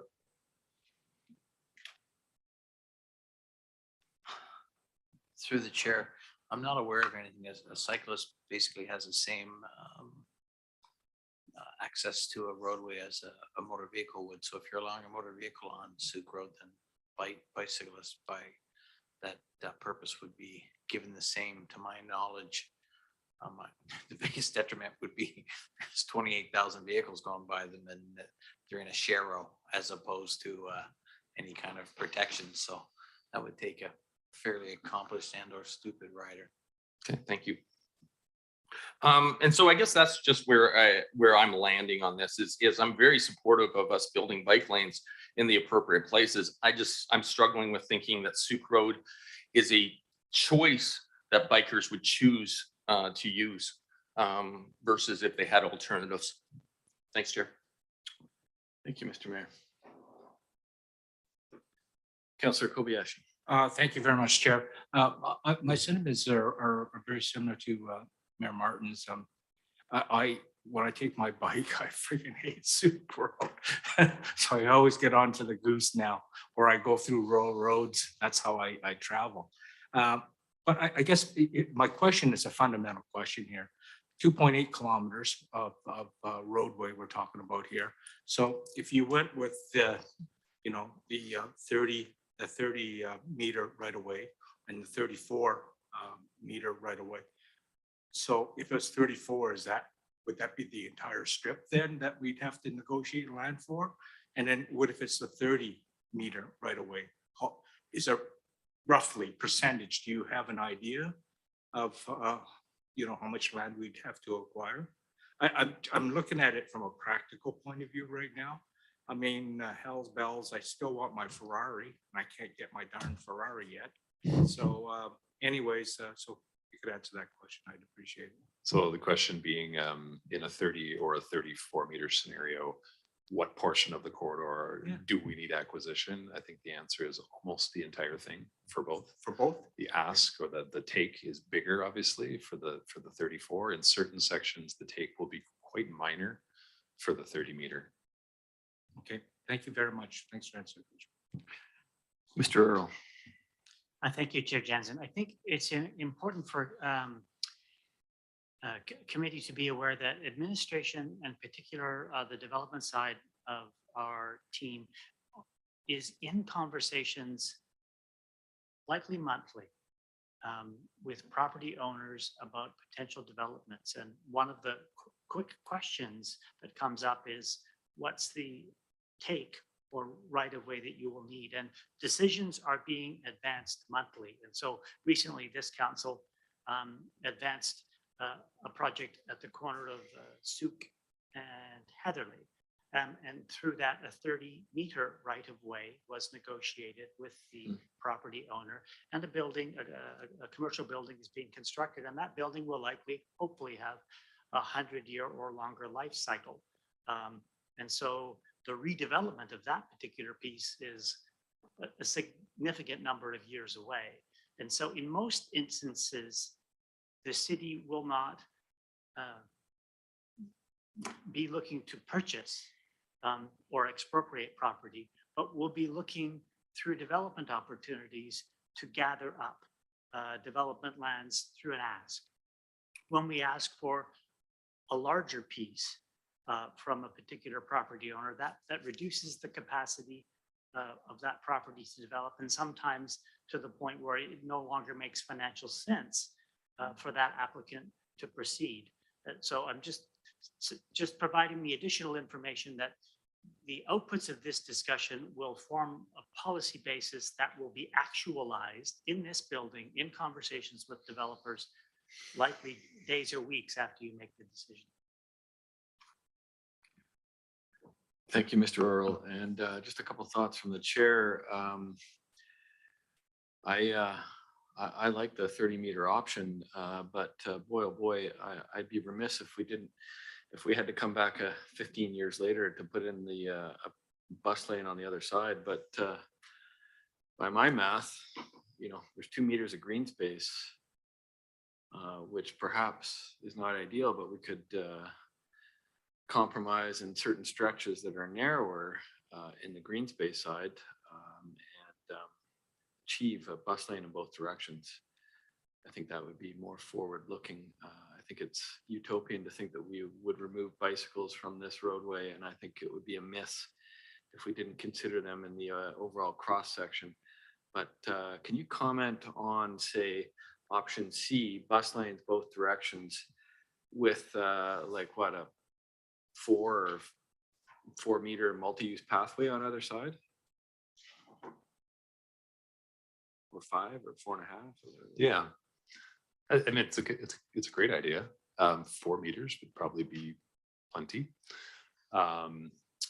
Multi-use, the benefit of a multi-use facility is it's your sidewalk function and your cycling function is dealt with within the same space.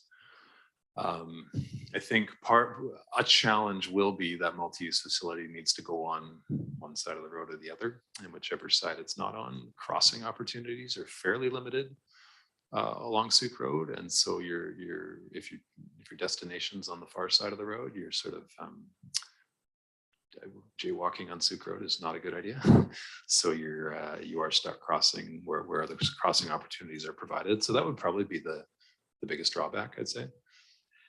I think it's not too much to ask for people to plot their trip accordingly in the safest possible manner, but I take your point. So in essence, I believe I would be in favor of a 30-meter option, but perhaps a slightly different configuration. So, and I take it once we arrive at a cross-section width, and the more detailed discussions will happen after the fact. The shared bus bike lane, they have them all over Paris. I've cycled there, and first time was a little surprising when the electric bus went by me with almost no noise, but after that you get used to it. Can you comment on that, because I don't really see sort of much discussion about that here? So I think going through the AT&P process parallel to this, and a real push in that AT&P process is around all ages and abilities facilities, high quality facility design. A shared bus bike lane configuration does not meet that AAA status. Douglas Street here, I haven't ridden facilities in Paris. I have ridden I guess I've ridden as both a cyclist and on the bus on the facilities on Douglas Street, and the way they've been laid out is such that buses are typically quicker than cyclists, so they tend to pass them. And then when a bus stops, there's enough width in the lane for a cyclist to sneak around them. And so from, I guess, my perspective or thoughts on it would be that will work for some on bikes. For those that are uncomfortable out cycling now or aren't cycling but are thinking about it, that's not what is going to get them riding their bike more often, is a scenario like that. Thank you. Unfortunately, we're pressed engineering wise, and unfortunately I think the greatest number, the greatest good that we can do for the greatest number is probably an ideal outcome. I think that's about it. I saw another light. Councillor Baxter, second time. Thank you. Yeah, I just want to call to everybody's minds the words that were said by Cory Berger, I think this at the beginning, which is that to the effect that people don't just cycle to get from here to Victoria. They cycle to get to places in Colwyn. I almost never use the car these days. I bike everywhere, which means I bike to the pharmacy. I've even biked to gas stations to buy something that was for sale at the gas station. And so if all biking facilities were missing from Suke Road, then there would be a lot of locations that I need to get to on Suke Road, stores, places that provide services that I need, that I'm gonna have to get off my bike and walk along the sidewalk. Or I'm gonna be out in between two cars, occupying the center of the lane, slowing the cars down and risking my life. So I think we need bike facilities on Suke Road so that people can use bikes for all of their travel, all of their trips. But maybe we can say, for instance, the bike and the bus together.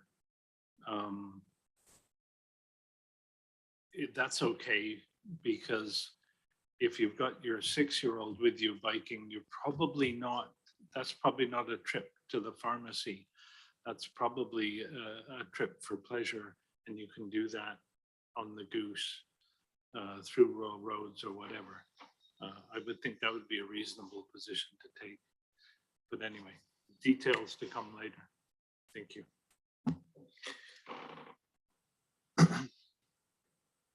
Councillor Day.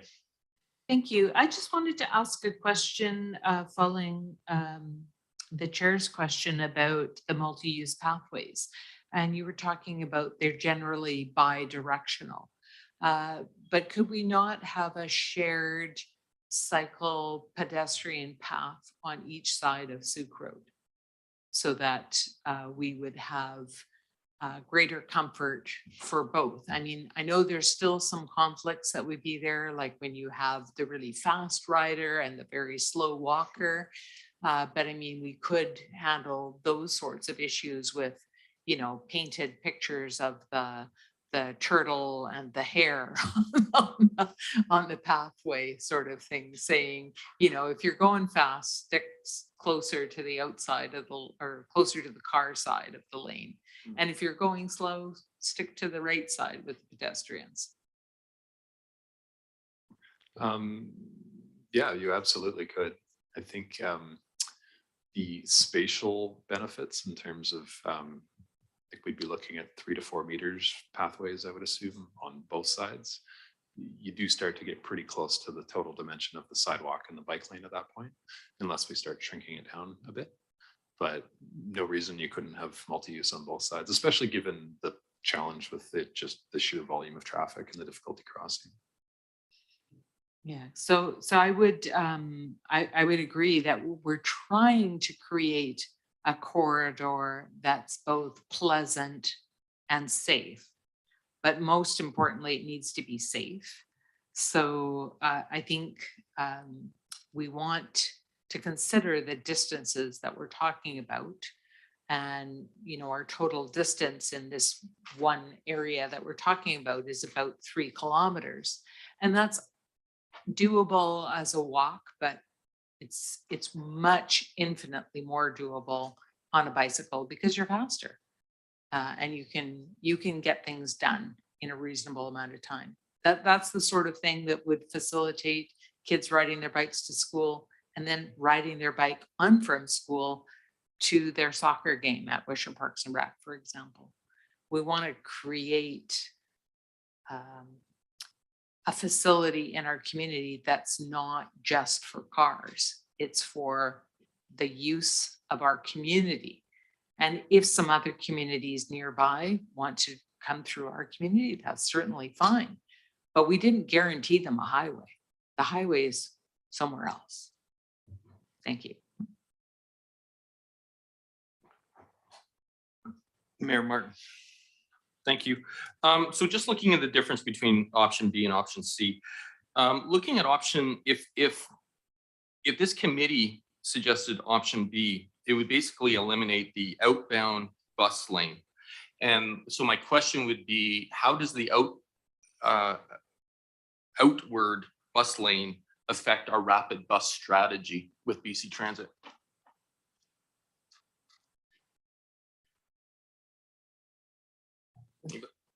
So I can confirm, maybe sidestepping the question ever so slightly, but the work was done to justify the inbound having greater value in terms of speeding up transit travel times than the outbound. So that's why we're seeing the inbound as the one-sided option. To actually answer the question, how does it affect the rapid bus strategy? I mean, you would not achieve the same travel time savings. There are other things you could be doing, queue jumpers, things specifically at locations, but without some of the queue links you have on Suke Road. without getting those buses out of traffic in the inbound, they'll be slower. It'll be a slower service. So thank you. So I'm going to ask through staff, because staff are doing the work with BC Transit. Have we not been, I guess, well, I realize this is early within the cycle, but BC Transit has a vision around rapid bus, and especially rapid bus in the West Shore. And this does, if we went with option B, it does not seem like option B would be achieving what BC Transit wishes to try and achieve in the West Shore. Have we had those discussions with BC Transit? I guess I could look to Mr. Borhill. Through the chair to Mayor Martin's question. We've been having ongoing discussions with BC Transit. In fact, there's a meeting with key staff, Gablecraft and BC Transit later this week to discuss possibilities of improving transit service within the framework of the Transit Futures Plan to Southern Colwood. The current plan for rapid bus sees the alignment of a future dedicated bus lane traveling up Island Highway and then turning onto Goldstream Avenue, so bypassing the majority of this section of Suke Road. So are we just changing the problem from Suke Road to Goldstream? Like how are we getting a rapid bus lane on Goldstream? Through the chair, as I mentioned, we are doing ongoing planning, not unlike this exact study of Suke Road, to help transit advance long-range capital planning for things like dedicated bus lanes. We would like to broach the idea of dedicated bus lanes beyond what is currently called for in the Transit Future Plan, which is now over 10 years old with BC Transit. Okay, thank you. And I appreciate the answers. And I'm not suggesting that you could have given me a different answer, but your answers don't help me make a determination today on if option B or option C would be in the long-term best interest of the city. Just for clarity's sake, the B and C are rolled into one option, so we're voting on it would be the 30-meter cross section. So sorry, there's already a motion in place for 34? There is not. So I'm sorry, I'm looking at page 113 of 115, which is my preferred options. So it says option B or C. The staff recommendation lumps B and C and a 30-meter right-of-way cross section into one motion, or sorry, one option. Chair Jansen, Okay. Chair Jansen, if I may clarify. Go ahead. Thank you. Administration is recommending and seeking from this committee a 30-meter cross section and being purposefully silent on whether B or C is the better option. Okay. Administration will return as discussed with the active transportation plan in June, and that document and its outputs will guide us on what type of cycling facility is desired on Suke Road. Based on what we've heard here today, administration will reach out to BC Transit, and as part of that conversation, we'll bring back to this chamber advice from BC Transit on what an inbound as well as outbound transit lane could mean for frequent transit service to Colwood. Thank you. Did you make that recommendation then or not? You did not. Thank you. Looking for a recommendation, Councillor. Looks like Doug is first. Hang on for just a second. Go ahead, Councillor Kobayashi. I was just going to ask another question before I'm flipping back and forth here right now. Is there another way to do that? Like how would they do it in Vancouver? Like if we just went with 5 lanes and then outgoing at certain times, you light it and you say buses can go down during these times, and evening you light it and it's 3 lanes going the other way, sort of thing, right? I mean, it just seems like, so I think it's kind of neat once you get used to it. I mean, at first I was kind of freaking out, but then it's just for a 2.8 kilometer strip though. I mean, it just seems like we can solve the problem with, easier with a different solution. So has that been thought of, or is that preposterous? Not preposterous. So good comment. when that corridor transit work was done approximately 2 years ago, that was an option on the table, was changeable lanes, time of day changeable lanes. I know the conclusion from that work was that the capital and the ongoing operational costs associated with that were, I guess, more significant than I would have guessed myself. I think one of the other challenges is, and this is not an absolute barrier, but things like center medians, that there are a few in place today, that becomes extremely, things like that would likely have to be removed. That becomes extremely difficult to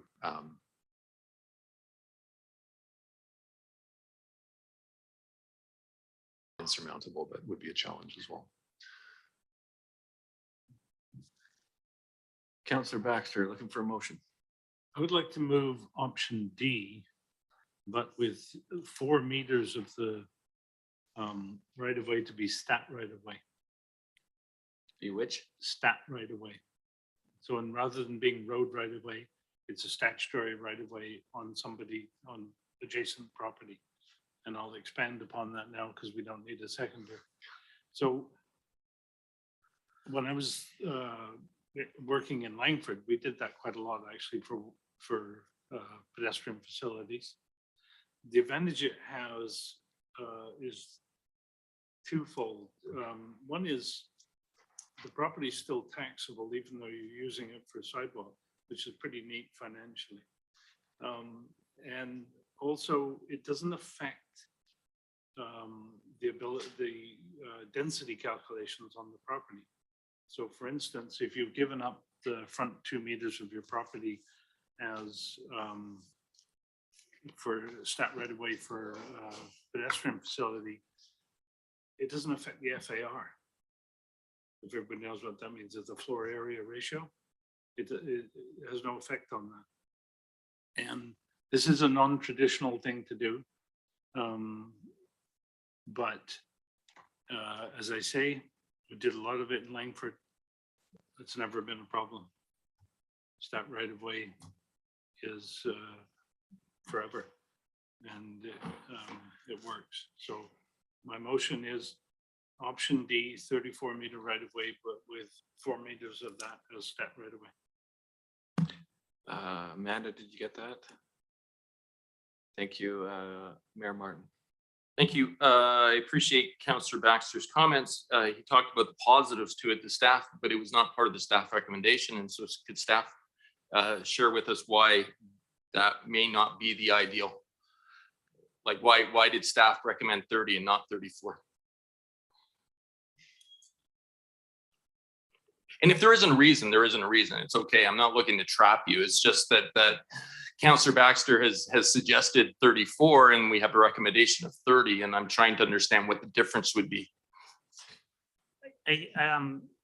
Recognizing there is no perfect answer, I believe administration was likely looking at the impact of a larger ask on a property, the constraints that are known, some of the historical buildings, historical structures, historical parts of the right of way that would be complicated to move, often shift the ask to one side of the right of way or the other. And considering that, and considering the narrowness of some of the current right of way, I think the belief was that 30 was much more achievable than 34, notwithstanding all of the comments made today. 34 is certainly achievable. It's just a steeper ask. Thank you. I would like to keep us moving. We're back in an hour and a half. Councillor Baxter. Yeah, just as the mayor has brought staff into the debate, I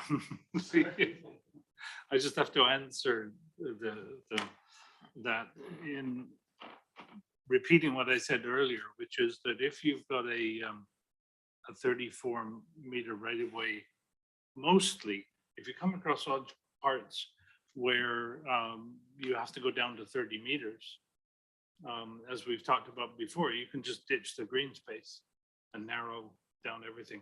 And that means you have to have a bend in your sidewalk and a bend in your cycle lane, but that's fine. That's never an issue. If you ride along the chosen road like now, right now, the bike lane has some really peculiar movements in it, but it's not an issue. You're going 30 kilometers an hour, probably max. When I move the motion for 34-meter right of way, you're never absolutely tied to full right of way. You've always got to deal with some situations where properties haven't sold or there's a building in the way, and you work around those things. Thank you, Councillor Baxter. I would like to call the question. All those opposed to Councillor Baxter's motion? And that motion fails. Thank you, Councillor Parkinson. A new motion. Councillor Kobayashi. Thank you. Councillor Kobayashi moves option B, C, the 30-meter right away. Thank you. I would like to call the question. All those opposed? And that motion passes, and Councillors Day and Baxter opposed. Thank you very much. I believe that's it. Thank you, Councillor Kobayashi. And we're adjourned. Thank you, Councillor Parkinson. Gentlemen.